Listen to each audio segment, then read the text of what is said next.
ओडिया पक्ष पालन अवसर आज त्रयोदश दिन एवं त्रयोदश दिवस अवसर में आम पारंपरिक ओडिया खाद्यर प्रचार प्रसार करुचु।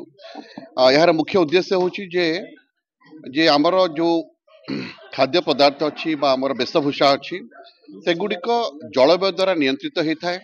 तेणु आम पिला माने जो माने आगामी दिन में ए जिलार ए राज्यर नेतृत्व नेबे से समस्ते सचेतन हवा कथा जे जलवायु ही नियंत्रण करिथाए आमर खाद्य पदार्थ किभली भाव आम खाइबा।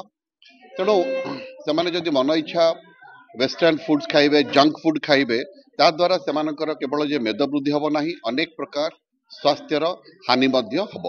तेणु एई परिप्रेक्षी रे आज ओडिशा सरकार ओडिया भाषा साहित्य संस्कृति विभाग तरफ जो आयोजन करा जायछि पारंपरिक खाद्य दिवस यार उद्देश्य हूँ पिलामानक भितर सचेतनता सृष्टि करबा जे सेमाने पारंपरिक खाद्य को केबे छाड़तु नाही। पारंपरिक खाद्यर विभिन्न प्रकार हेल्थ बेनिफिट्स अच्छी।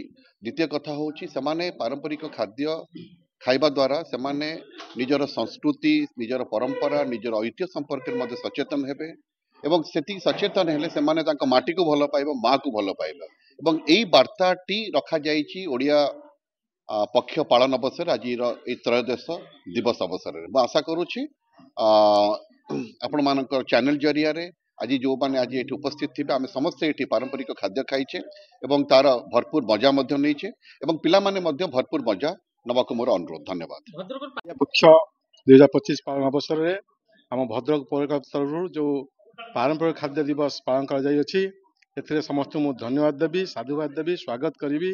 ये अवसर में आम जिलापाल साहब जो मार्गदर्शन करे आम समस्त निश्चित अनुसरण करा उचित जपरिक जंक फूड एवं कौन स्ट्रीट फूड को अवॉइड करी आम पारंपरिक खाद्य निश्चित अनुसरण करा जहाद्वारा कि पारंपरिक खाद्य एवं सीजनल फ्रूट एवं सीजनल पिठापणा आम पाखे समस्त यथेष्ट विटामिन मिनरल भरपूर रही ये प्रकार शरीर गठन उचित एवं जदि हम जंक फूड स्ट्रीट फूड खाइबे मेदबहुलता बढ़ुची विभिन्न रोग आम आक्रांत होती।